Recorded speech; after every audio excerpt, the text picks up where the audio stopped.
जय जगन्नाथ बंधुगण। जदि आपण मैंने आम चैनल सनातन धर्म नुआ ताले एबे ही आम चैनल को सब्सक्राइब करंतु एवं साइड रे थिबा घंटीर आइकन को सिलेक्ट करी सेथिरे ऑल दबाई दियंतु जोथि पई कि आपण मानकु आम अपडेट्स मिलिबो सर्वप्रथम। आसंतु आरंभ करिबा आज रो एपिसोड। अथ श्री महाभारत कथा।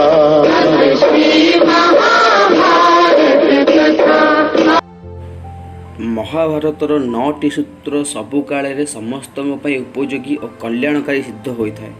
आसंतु जानिबा से 9टी सूत्र कौन। संतानर अनुचित इच्छा उपरे समय थाउ थाउ कटकणा और अंकुश लगे दिंतु नहले आपण शेष में असहाय होइजिबे। उदाहरण कौरव।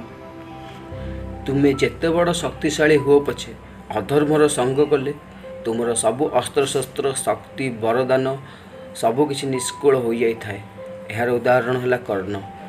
संतान को एते महत्वाकांक्षी कर नहीं जे से निजर विद्यार दुरुपयोग करी निज को नाश कर निज वंशर सर्वनाश करे।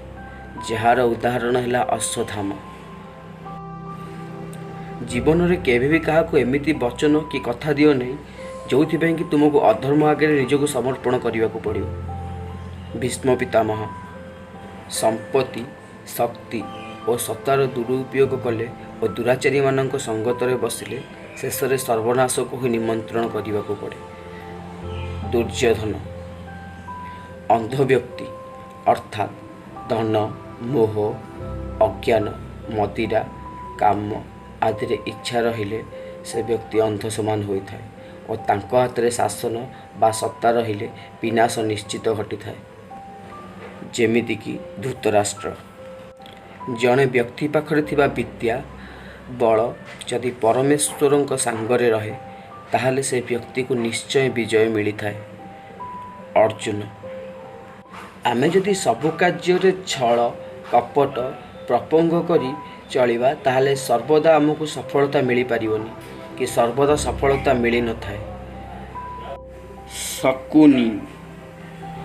जदि तुम्हें नीति धर्म और विहित कर्मर परिपालन करिबो तेबे सृष्टिर कौन शक्ति तुमको पराजित करने को समर्थ हेबे नहीं।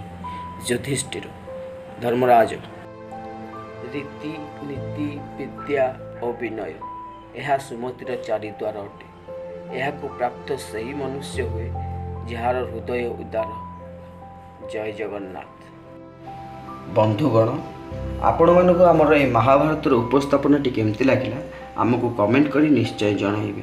ता पूर्व जदि आपण आम चैनल को सब्सक्राइब करना तो एबे ही आम चैनल को सब्सक्राइब कर नियंतु और तळे थिबा घंटीर आइकन को दबाई दियंतु। जय जगन्नाथ।